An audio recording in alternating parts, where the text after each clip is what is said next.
Selamat siang, perkenalkan saya Tri Sofania Linsi dengan NIM 23060032. Mata kuliah Teori Ekonomi Makro 1, sesi 034, jadwal hari Jumat jam 13.20 sampai 15.50 dengan dosen Bapak Dr. Alphon Satrianto, SE, ME. Baik, pada kali ini saya akan mempresentasikan bab 5. Sebelumnya, saya akan membagikan layar terlebih dahulu.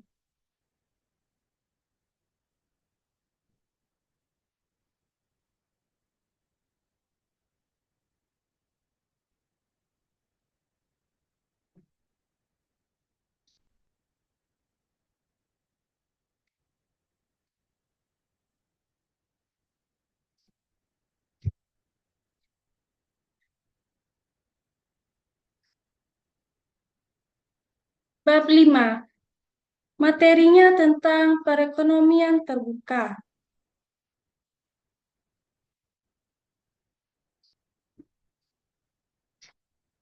Di dalam bab sebelumnya, kita memudah analisis dengan menggunakan asumsi perekonomian tertutup. Namun dalam kenyataannya, sebagian besar perekonomian dunia adalah perekonomian terbuka, yaitu mengekspor barang dan jasa ke luar negeri, mengimpor barang dan jasa dari luar negeri, serta meminjam dan memberi pinjaman pada pasar modal.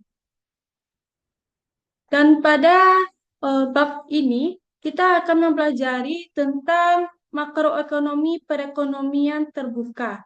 Kita mulai subbab 5 sampai 1 dengan pertanyaan tentang ukuran.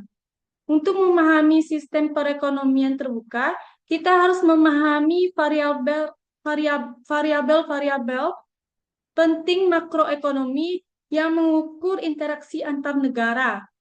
Sesuai dengan konsep, digambarkan bahwa arus barang dan jasa yang melintasi batas-batas negara selalu sesuai dengan arus dana yang merupakan sumber akumulasi modal.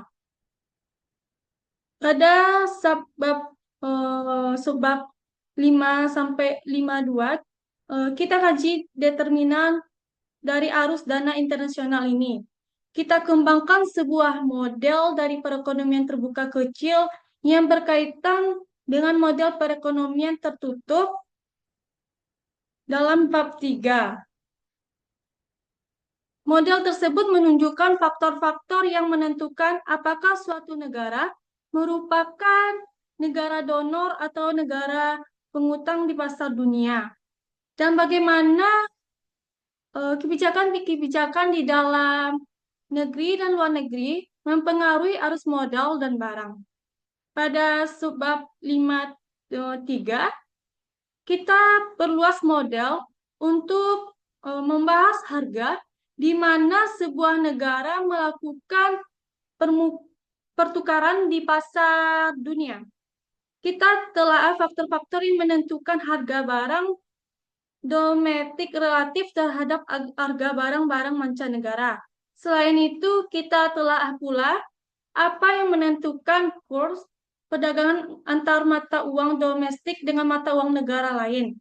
Model ini juga menunjukkan bagaimana kebijakan perdagangan proteksionis, kebijakan yang dirancang untuk melindungi industri domestik dari persaingan dengan industri asing mempengaruhi perdagangan internasional dan kurs mata uang.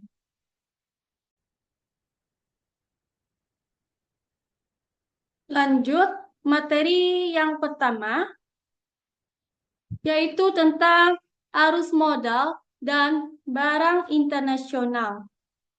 Perbedaan makroekonomi yang penting antara perekonomian terbuka dan perekonomian tertutup adalah bahwa dalam perekonomian terbuka, pengeluaran suatu negara selama 1 tahun tertentu tidak perlu sama dengan yang mereka hasilkan dari memproduksi barang dan jasa. Suatu negara bisa melakukan pengeluaran lebih banyak ketimbang produksinya dengan meminjam dari luar negeri, atau bisa melakukan pengeluaran lebih kecil dari produksinya dan memberi pinjaman pada negara lain. Heran,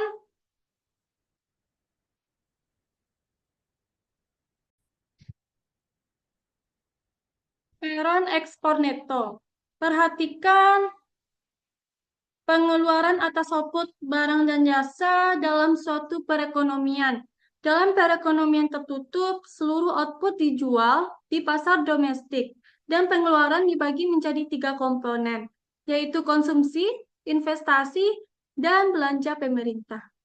Dalam perekonomian terbuka, sebagian output dijual untuk domestik dan sebagian diekspor ke luar negeri. Kita bisa memilah pengeluaran atas output pada perekonomian terbuka Y menjadi 4 komponen, yaitu C. C pangkat D merupakan konsumsi barang dan jasa domestik, I investasi dalam barang dan jasa domestik, G pembelian pemerintah atas barang dan jasa domestik, X merupakan ekspor barang dan jasa domestik.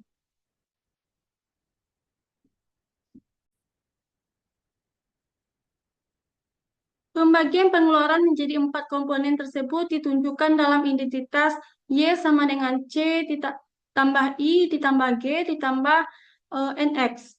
Jumlah dari 3 komponen pertama yaitu C ditambah I ditambah G adalah pengeluaran domestik atas barang dan jasa domestik. Komponen keempat EX adalah pengeluaran luar negeri atas barang dan jasa domestik. Sedikit manipulasi dapat membuat identitas ini lebih berguna. Untuk itu, catat bahwa pengeluaran domestik atas seluruh barang dan jasa adalah jumlah pengeluaran domestik untuk barang dan jasa domestik serta barang dan jasa mancanegara. Karena itu, konsumsi total C sama dengan konsumsi barang dan jasa domestik ditambah konsumsi barang dan jasa mancanegara.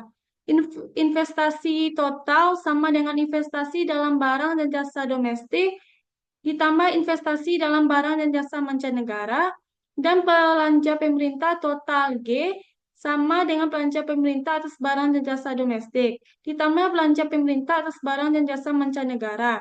Jadi C sama dengan C pangkat D ditambah C pangkat F, I sama dengan I pangkat D ditambah I pangkat F, G sama dengan G pangkat D ditambah G pangkat F.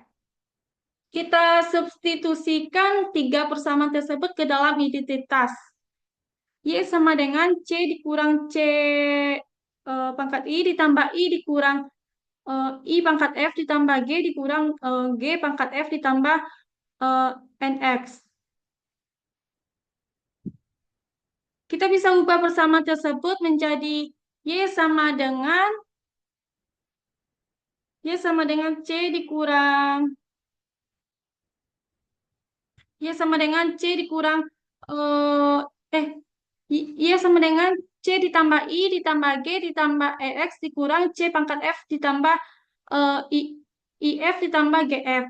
Jumlah pengeluaran domestik atas barang dan jasa mancanegara adalah pengeluaran untuk impor. Jadi kita bisa menuliskan identitas perhitungan pendapatan nasional di atas menjadi Y sama dengan C ditambah I ditambah G ditambah EX dikurang IM. Karena pengeluaran untuk impor dimasukkan dalam pengeluaran domestik dan karena barang dan jasa diimpor dari luar negeri bukanlah bagian dari output suatu negara, maka persamaan ini harus dikurangi dengan pengeluaran untuk impor. Dengan mendefinisikan ekspor neto sebagai ekspor dikurang impor, identitas tersebut menjadi Y sama dengan C ditambah I ditambah G ditambah NX. Persamaan itu menyatakan bahwa pengeluaran atas output domestik adalah jumlah dari konsumsi, investasi, belanja pemerintah, dan ekspor neto. Ini adalah bentuk identitas perhitungan pendapatan nasional yang paling umum. Identitas perhitungan pendapatan nasional menunjukkan hubungan antara output domestik, pengeluaran domestik, dan ekspor neto. Dengan demikian, NX sama dengan Y dikurang C ditambah I ditambah G. NX merupakan ekspor neto, Y merupakan output, C ditambah I ditambah G merupakan pengeluaran domestik. Persamaan ini menunjukkan bahwa dalam perekonomian terbuka, pengeluaran domestik tidak perlu sama dengan output barang dan jasa. Jika output melebihi pengeluaran domestik, kita mengekspor perbedaan itu, ekspor neto adalah positif. Jika output lebih kecil dari pengeluaran domestik, kita mengimpor perbedaan itu, ekspor neto adalah negatif. Investasi asing neto dan neraca perdagangan.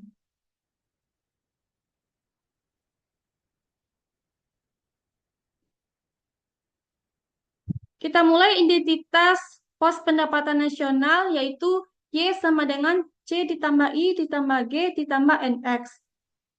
Kurangi C dan G dari kedua sisi dan diperoleh Y dikurang C dikurang G sama dengan I ditambah X. NX. Kita sebut ini S merupakan tabungan nasional. Jadi sekarang kita punya S sama dengan I ditambah NX, kurangi I dari kedua sisi untuk memperoleh persamaan baru. S kurang I sama dengan NX. Bentuk identitas pos pendapatan nasional ini menunjukkan bahwa ekspor neto suatu perekonomian harus selalu sama dengan selisih antara tabungan dan investasinya. Yaitu sebagai berikut, S dikurang I sama dengan NX. S merupakan investasi asing neto, sedangkan NX merupakan neraca perdagangan.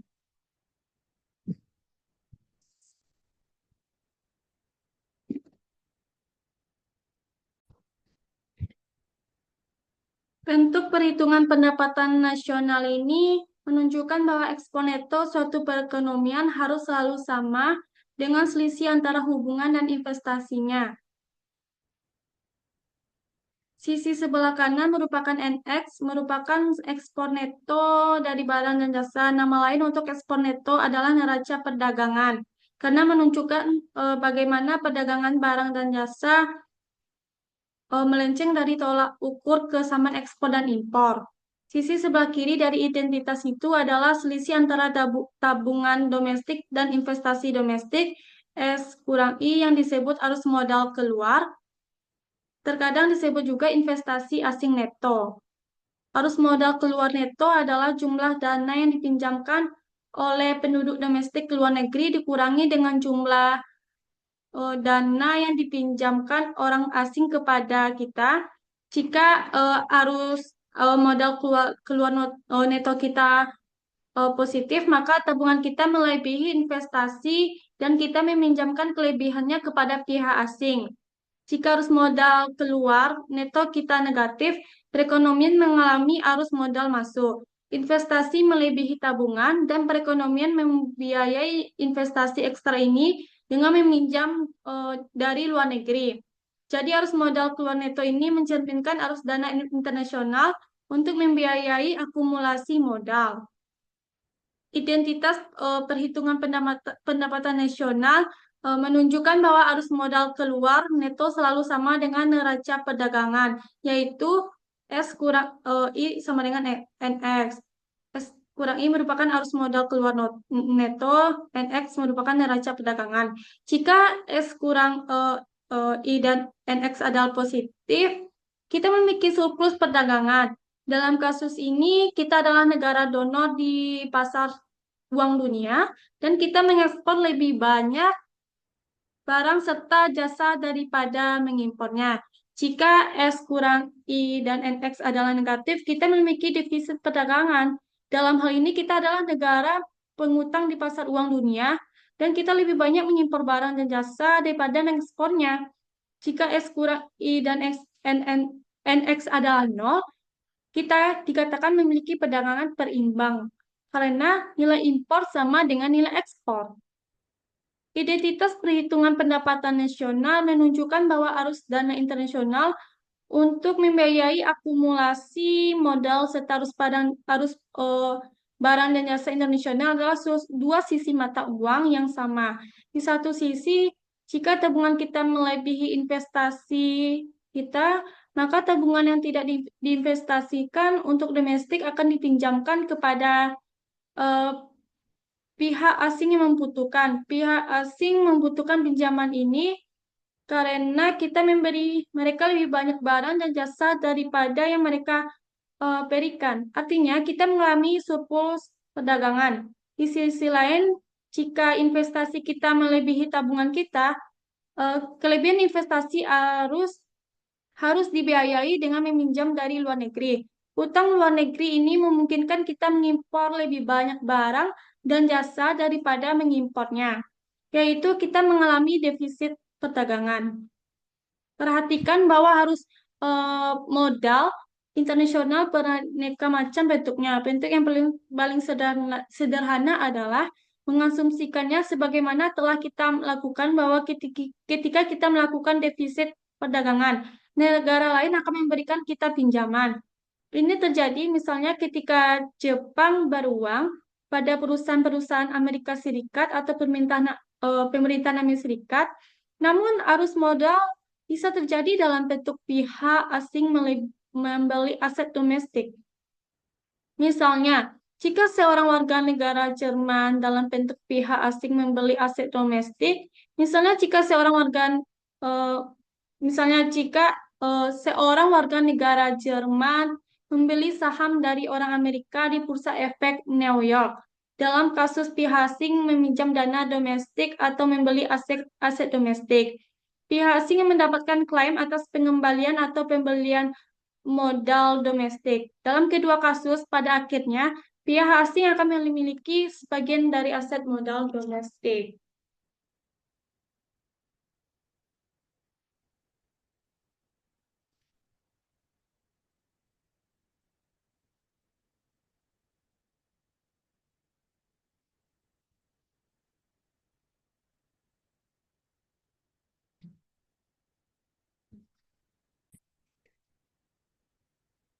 Neraca perdagangan bilateral.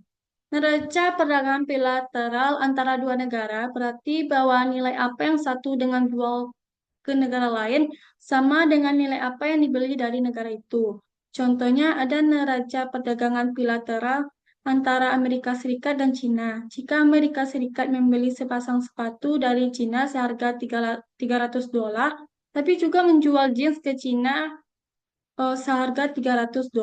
Suatu negara bisa punya defisit dan surplus perdagangan besar dengan berbagai negara, tapi punya perdagangan perimbang keseluruhan. Contoh, ada perdagangan perimbang keseluruhan di Amerika Serikat jual jeans $300 ke Jepang, Jepang jual jok mobil $300 ke Cina, dan Cina jual sepatu $300 ke Amerika Serikat. Pada kasus ini, tiap negara yang membeli sesuatu tanpa menjual ke suatu negara yang sama punya defisit perdagangan bilateral. Tapi, tiap negara punya perdagangan perimbang keseluruhan, mengekspor dan mengimpor barang seharga $300.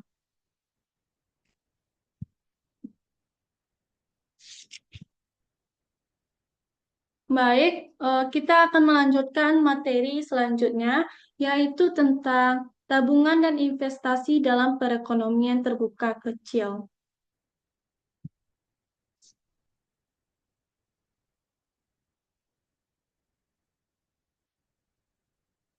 Sejauh ini, dalam diskusi tentang arus barang dan modal internasional, kita telah menyusun kembali identitas, yaitu dengan mendefinisikan variabel yang menentukan terjadinya transaksi dalam perekonomian terbuka. Dan kita telah menunjukkan keterkaitan antara variabel variabel tersebut sesuai dengan definisinya. Langkah kita selanjutnya adalah mengembangkan model yang dapat menjelaskan perilaku variabel ini. Kemudian kita bisa gunakan model itu untuk menjawab pertanyaan-pertanyaan seperti bagaimana neraca perdagangan menanggapi perubahan-perubahan kebijakan. Kita akan mengembangkan model arus modal dan barang internasional, lalu kita akan membahas isu seperti bagaimana neraca perdagangan merespon terhadap perubahan kebijakan. Lanjut, materi yaitu tentang mobilitas modal dan tingkat bunga dunia. Telah diurai bahwa neraca perdagangan sama dengan arus modal keluar neto, yang lalu sama dengan tabungan dikurangi investasi. Model kita berfokus pada tabungan dan investasi. Kita gunakan bagian model dari bab 3 sebelumnya, tapi tak mengasumsikan tingkat bunga real mengimbangkan tabungan dan investasi. Sebaliknya, kita biarkan perekonomian mengalami defisit perdagangan dan meminjam dari negara lain atau mengalami surplus perdagangan dan memberi pinjaman pada negara lain.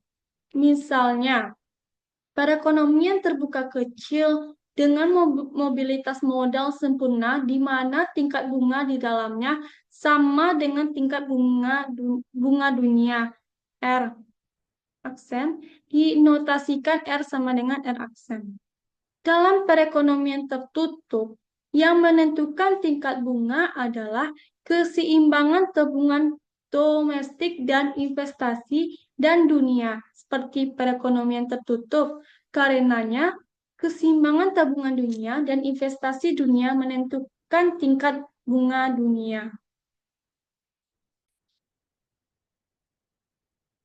Mengapa mengasumsikan perekonomian terbuka kecil? Analisis yang dilakukan pada bagian bab ini mengasumsikan bahwa negara yang sedang dipelajari adalah perekonomian terbuka kecil.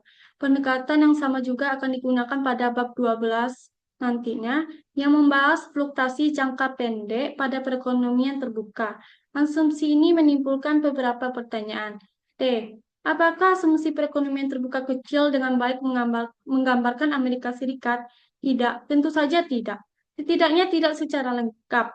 Amerika Serikat meminjam dan meminjamkan dana di pasar uang dunia, dan pasar tersebut mempunyai pengaruh yang kuat terhadap tingkat bunga real Amerika Serikat.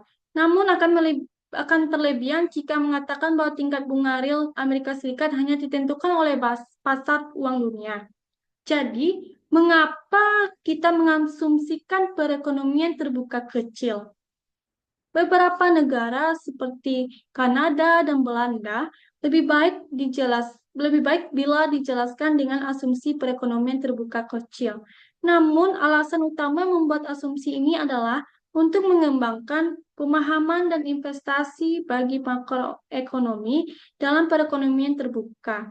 Ingat dari bab 1 sebelumnya bahwa model ekonomi dibangun berdasarkan asumsi yang sederhana. Sebuah asumsi tidak harus realistis agar berguna. Dengan mengasumsikan perekonomian terbuka kecil, kita akan sangat menyederhanakan analisis dan karena itu akan membantu mencernihkan pemikiran kita. Dapatkah kita melepaskan asumsi ini dan membuat model yang lebih efisien? Ya, kita dapat. Dan kita akan melakukannya. Appendix pada bab ini dan appendix pada bab 12 nantinya menggunakan kasus yang lebih realistis dan lebih rumit dari perekonomian terbuka besar.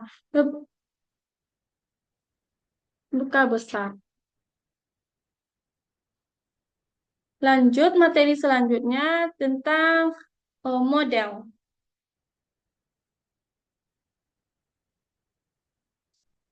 Untuk mengembangkan model perekonomian terbuka kecil, kita menggunakan 3 asumsi. Yang pertama, output perekonomian Y ditentukan oleh faktor-faktor produksi dan fungsi produksi. Kita nyatakan dengan Y sama dengan Y tetap sama dengan F buka kurung K tetap dikurang koma L tetap tutup kurung. Yang kedua, konsumsi C. Berhubungan secara positif dengan pendapatan disposable. Y. Kita menyatakan fungsi konsumsi dengan C sama dengan C, buka kurung, Y kurang T, tutup kurung. Yang ketiga, investasi I berhubungan secara negatif dengan tingkat bunga real. Kita nyatakan fungsi investasi dengan I sama dengan R. Ini adalah tiga bagian penting dari model kita. Jika Anda tidak mengalami hubungan ini, kita sekarang dapat kembali ke identitas selanjutnya. Mensubstitusi tiga asumsi dari eh, bab 3 dan asumsi bahwa tingkat bunga sama dengan tingkat bunga dunia. R aksen. N X sama dengan Y tetap dikurang C, buka kurung, Y kurang P, tutup kurung, kurang G, tutup kurung, dikurang I, buka kurung, R aksen, tutup kurung. N X sama dengan X kurang I, buka kurung, R aksen, tutup kurung. Persamaan ini menunjukkan bahwa neraca perdagangan NX tergantung pada variabel-variabel tersebut yang menentukan tabungan S dan investasi I. Karena tergantung pada kebijakan fiskal atau belanja pemerintah G yang lebih rendah atau pajak T yang lebih tinggi meningkatkan tabungan nasional.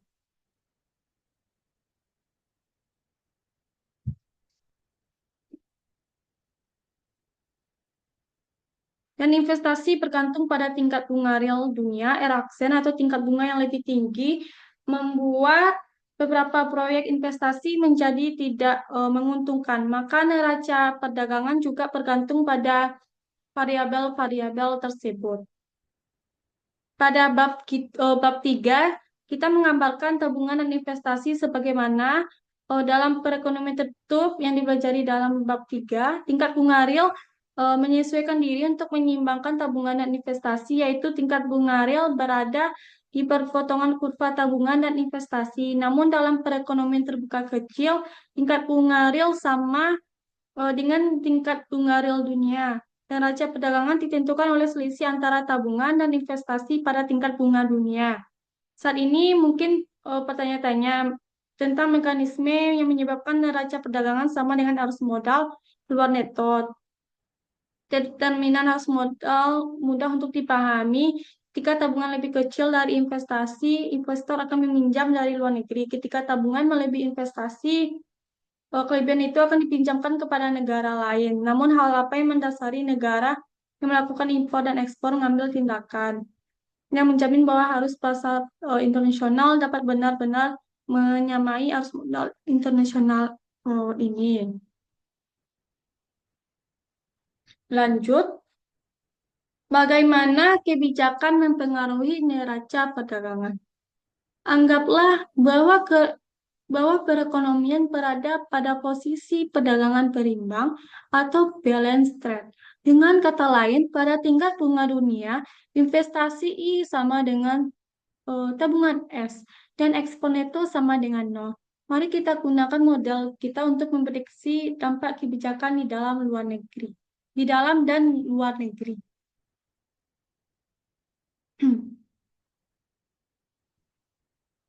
Ekspansi fiskal domestik pada perekonomian terbuka kecil.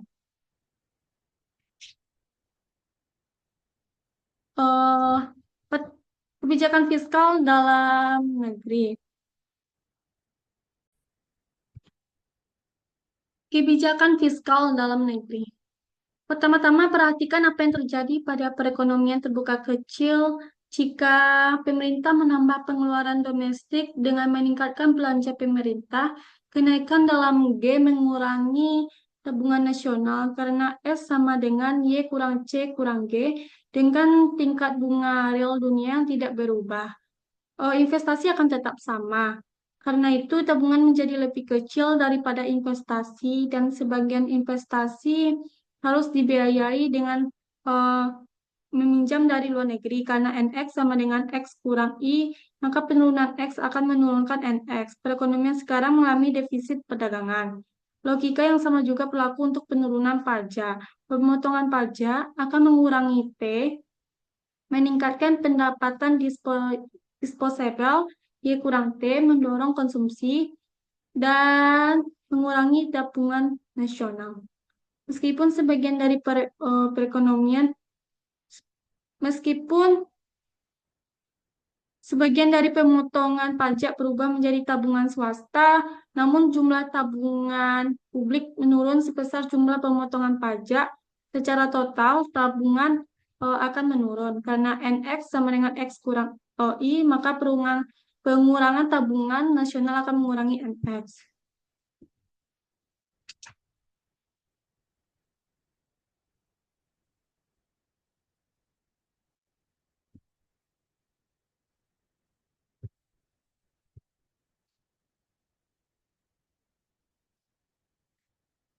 Lanjut, ekspansi fiskal luar negeri pada perekonomian terbuka kecil.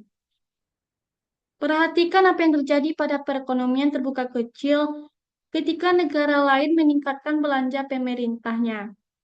Jika negara lain ini adalah bagian kecil dari perekonomian dunia, maka perubahan fiskalnya tidak terlalu berpengaruh pada negara-negara lainnya. Namun, jika negara lain ini merupakan bagian besar dari perekonomian dunia, kenaikan eh, kenaikan belanja pemerintahnya akan mengurangi tabungan dunia. Penurunan tabungan dunia akan menyebabkan tingkat bunga dunia naik, seperti yang kita lihat di model perekonomian tertutup. Kenaikan tingkat bunga dunia akan meningkatkan biaya untuk berutang dan dengan demikian mengurangi investasi dalam perekonomian terbuka kecil kita. Karena kita ada perubahan dalam tabungan domestik, maka tabungan S sekarang melebihi investasi I dan sebagian tabungan mulai mengalir ke luar negeri. Karena NX sama dengan S kurang I, penurunan I juga harus meningkatkan NX. Jadi mengurangi tabungan luar negeri dapat menyebabkan surplus perdagangan di dalam negeri.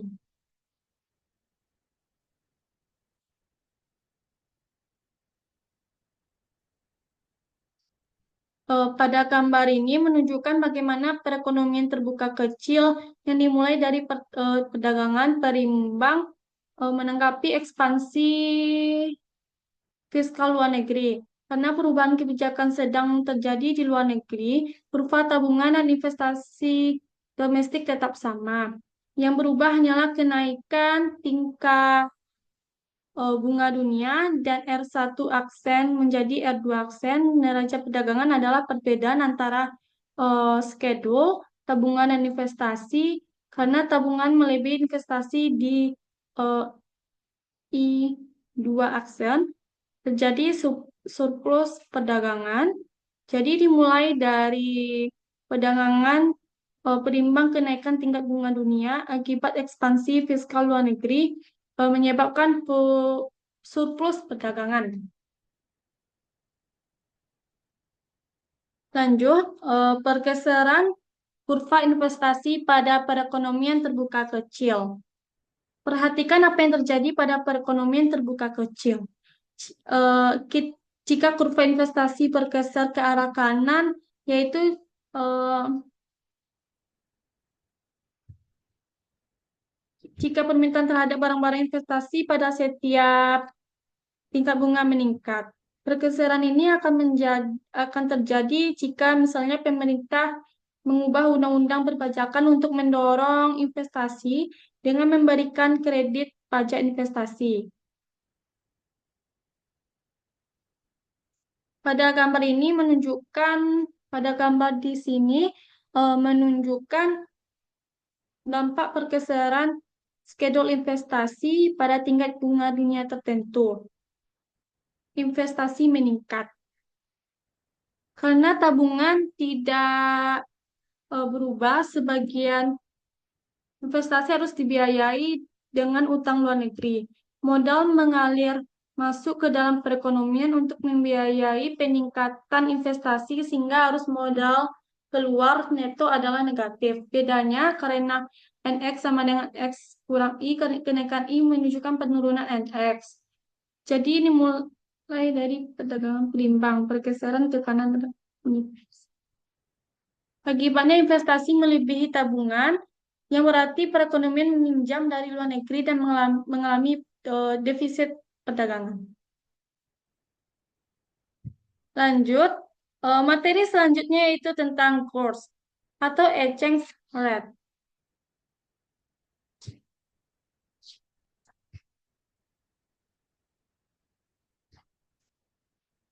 Setelah mengkaji arus modal dan barang serta jasa internasional, kita perlu perluas analisis dengan mempertimbangkan harga-harga yang berlaku dalam transaksi ini. Kurs atau exchange rate antara dua negara adalah tingkat harga yang disepakati penduduk kedua negara untuk saling melakukan perdagangan. Dalam bagian ini, pertama kita kaji apa yang sebenarnya dicerminkan oleh kurs. Kemudian bagaimana kurs itu ditetapkan. Mekanisme bursa valuta asing.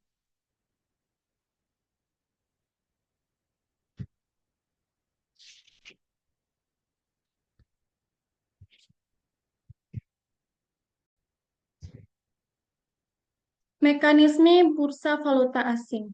Misalnya Amerika Serikat dan Jepang dalam hubungan dagang, tiap negara punya budaya, bahasa, dan mata uang berbeda. Semuanya dapat menghambat perdagangan. Tapi karena bursa valuta asing, transaksi perdagangan jadi lebih efisien. Bursa valuta asing adalah pasar global di mana bank-bank terhubung lewat sistem telekomunikasi high-tech untuk membeli mata uang untuk pelanggan mereka. Slide berikut adalah representasi grafis dari arus perdagangan antara Amerika Serikat dan Jepang dan bagaimana campuran barang-barang dagangan dapat berbeda, tapi selalu seimbang. Juga perhatikan bagaimana bursa valuta asing berperan sebagai perantara pada transaksi-transaksi ini. Contohnya, bursa valuta asing mengkonvensi penawaran dolar dari Amerika Serikat ke dalam permintaan untuk yen dan sebaliknya. Penawaran yen ke dalam permintaan untuk dolar. Bursa valuta asing. Agar Amerika Serikat membayar impor barang dan jasa yang sekuritasnya dari Jepang, ia harus menawarkan dolar yang lalu dikonversi ke dalam yen oleh bursa valuta asing. Agar Jepang membayar impor barang dan jasa dan sekuritasnya dari Amerika Serikat, ia harus menawarkan yen yang lalu dikonversi ke dalam dolar oleh bursa valuta asing.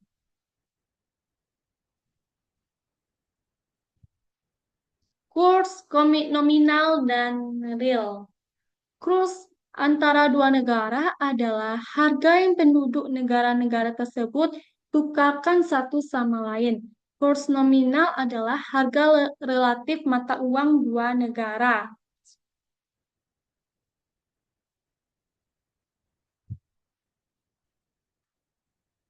Kurs nominal merupakan harga relatif dari mata uang dua negara. Sebagai contoh, dinotasikan sebagai E.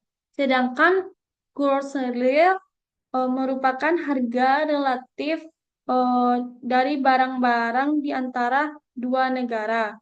Kurs real menyatakan tingkat di mana kita bisa memperdagangkan barang-barang dan suatu negara untuk barang-barang dari negara lain. Kurs real kadang-kadang disebut dengan terms of trade, dinotasikan sebagai E. Kurs nominal. Kurs nominal adalah harga relatif dari mata uang dua negara. Contohnya, jika kurs antara dolar Amerika Serikat dan yen Jepang adalah 120 yen per dolar, maka Anda dapat menukar 1 dolar untuk 120 yen dalam pasang dunia untuk mata uang asing. Seorang Jepang yang ingin memperoleh dolar akan membayar 120 yen untuk tiap dolar yang ia beli. Seorang Amerika yang ingin memperoleh yen akan mendapatkan 120 yen untuk tiap dolar yang ia bayar. Jika orang merujuk pada kurs antara dua negara, biasanya berarti kurs nominal. Apresiasi dan depresiasi. Anggap ada kenaikan permintaan untuk barang dan jasa Amerika Serikat. Sebagaimana ini akan mempengaruhi kurs nominal. D dolar bergeser ke kanan dan meningkatkan kurs nominal. D ini dikenal sebagai apresiasi dari dolar. Event yang mengurangi permintaan dolar dan sehingga mengurangi E akan jadi depresiasi dari dolar. Kurs real. Kurs real adalah harga relatif barang-barang di antara dua negara. Kurs real menyatakan tingkat di mana kita bisa memperdagangkan barang-barang satu negara untuk barang-barang negara lain. Untuk melihat perbedaan antara kurs real dan nominal, misalkan barang yang diproduksi di banyak negara, mobil, anggap harga mobil Amerika 10 dolar dan harga mobil Jepang 2.400.000 yen. Untuk membandingkan harga kedua mobil tersebut, kita harus mengkonversinya ke mata uang umum. Jika 1 dolar bernilai 120 yen, maka harga mobil Amerika 1.200.000 yen. Membandingkan harga mobil Amerika 1.200.000 yen dan harga mobil Jepang 2.400.000 yen. Kita simpulkan bahwa mobil Amerika berharga setengah mobil Jepang. Dengan kata lain, pada harga saat ini kita dapat menukar 2 mobil Amerika untuk 1 mobil Jepang. Kita dapat meringkas perhitungan kita sebagai berikut. Kurs real sama dengan 120 yen per dolar dikali 10.000 dolar per mobil Amerika dibagi 2.400.000 yen per mobil Jepang. Sama dengan 0,5 mobil Jepang per mobil Amerika. Pada harga-harga ini dan kurs ini, kita peroleh setengah mobil Jepang per mobil Amerika. Lebih umum, kita dapat menulis perhitungan ini sebagai kurs real. Kurs nominal dikali harga barang dalam negeri per harga barang luar negeri. Tingkat harga di mana kita memperdagangkan barang dalam dan luar negeri bergantung pada harga barang dalam mata uang lokal dan pada tingkat kurs yang terjadi. Hubungan antara kurs real dan nominal.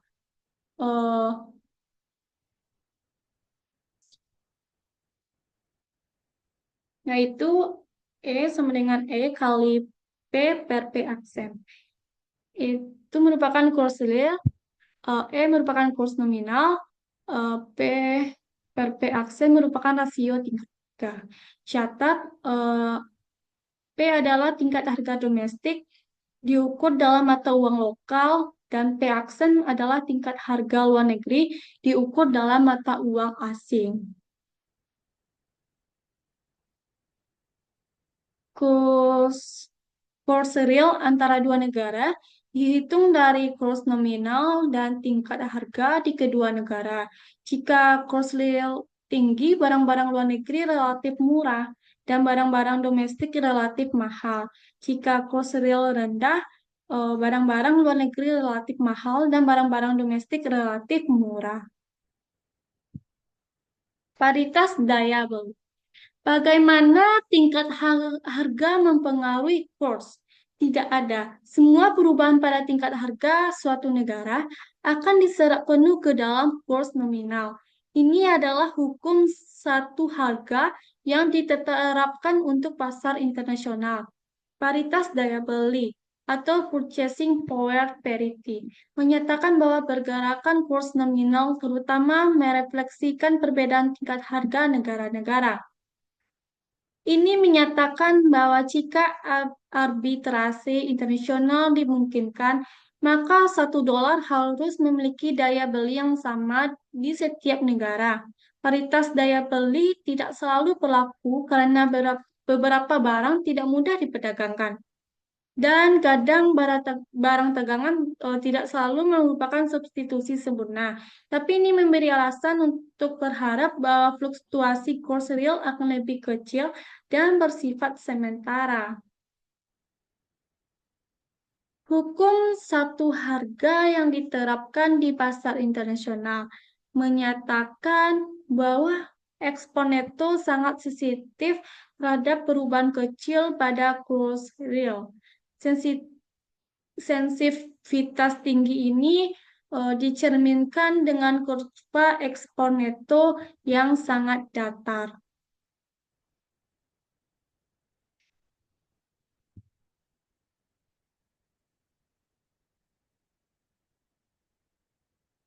Kurs real dan neraca perdagangan.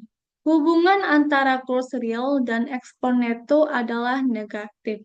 Semakin rendah kurs real, semakin mahal barang-barang domestik relatif terhadap barang-barang luar negeri, dan sehingga semakin besar ekspor neto kita. Kurs real ditentukan oleh perpotongan dari grafis vertikal mewakili tabungan dikurangi investasi dan kurva ekspor neto yang melandai ke bawah. Di sini jumlah dolar yang ditawarkan untuk investasi luar negeri neto sama dengan jumlah dolar yang diminta untuk ekspor neto barang dan jasa. Dampak kebijakan fiskal ekspansioner dalam negeri pada kurs real. Kebijakan fiskal ekspansioner dalam negeri seperti kenaikan belanja pemerintah atau pemotongan pajak mengurangi tabungan nasional. Turunnya tabungan mengurangi penawaran dolar untuk ditukar ke mata uang asing dari S1 kurang 1 ke S2 kurang 1. Pergeseran ini meningkatkan kurs real equilibrium dari S1 ke E2. Turunnya tabungan mengurangi penawaran dolar yang menyebabkan kurs real meningkat dan menyebabkan ekspor neto menurun.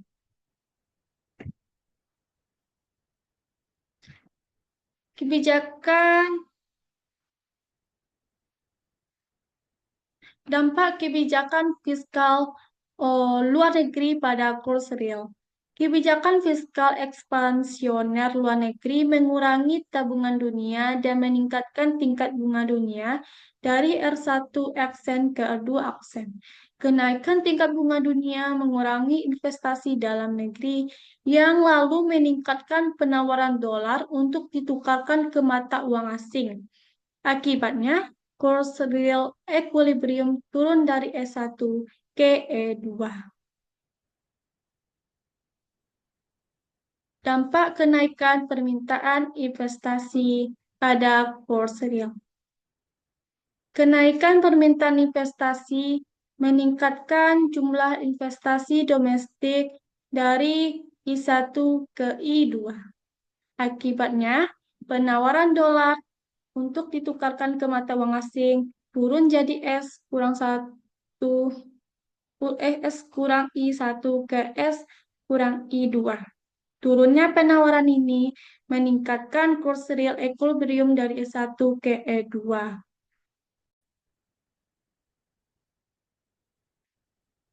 Lanjut, di sini ada konsep-konsep penting bab 5, yaitu ekspor neto atau net export, aliran modal keluar neto, net capital outflow, neraca perdagangan trade balance, surplus perdagangan dan defisit perdagangan, trade surplus and trade deficit, perdagangan berimbang, balance trade, perekonomian terbuka kecil, small open economy, tingkat bunga dunia, world interest rate, kurs nominal, nominal exchange rate, kurs real, real exchange rate, paritas daya beli, purchasing power parity. Baik, ada kesimpulan di bab 5 ini. Sejauh mana perbedaan antara perekonomian terbuka besar dan kecil? Yang pasti kebijakan mempengaruhi tingkat bunga dalam perekonomian terbuka besar, tidak seperti dalam perekonomian terbuka kecil. Namun kedua model tersebut menghasilkan kesimpulan yang sama. Dalam perekonomian terbuka besar dan kecil, kebijakan yang meningkatkan tabungan dan mengurangi investasi menyebabkan surplus perdagangan. Demikian pula, kebijakan yang mengurangi tabungan dan meningkatkan investasi menyebabkan defisit perdagangan. Dalam kedua perekonomian, kebijakan perdagangan proteksionis menyebabkan kurs mengalami apresiasi dan tidak mempengaruhi neraca perdagangan. Karena hasilnya sama, maka untuk sebagian besar pertanyaan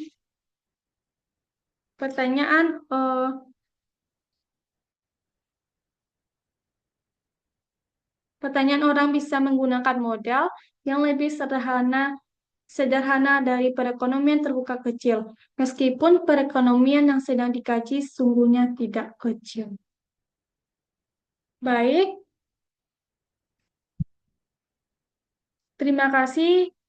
Saya telah mempresentasikan materi bab 5, yaitu tentang perekonomian terbuka. Apabila ada kesalahan atau kekurangan, saya mohon maaf dan saya mengucapkan terima kasih. Selamat siang.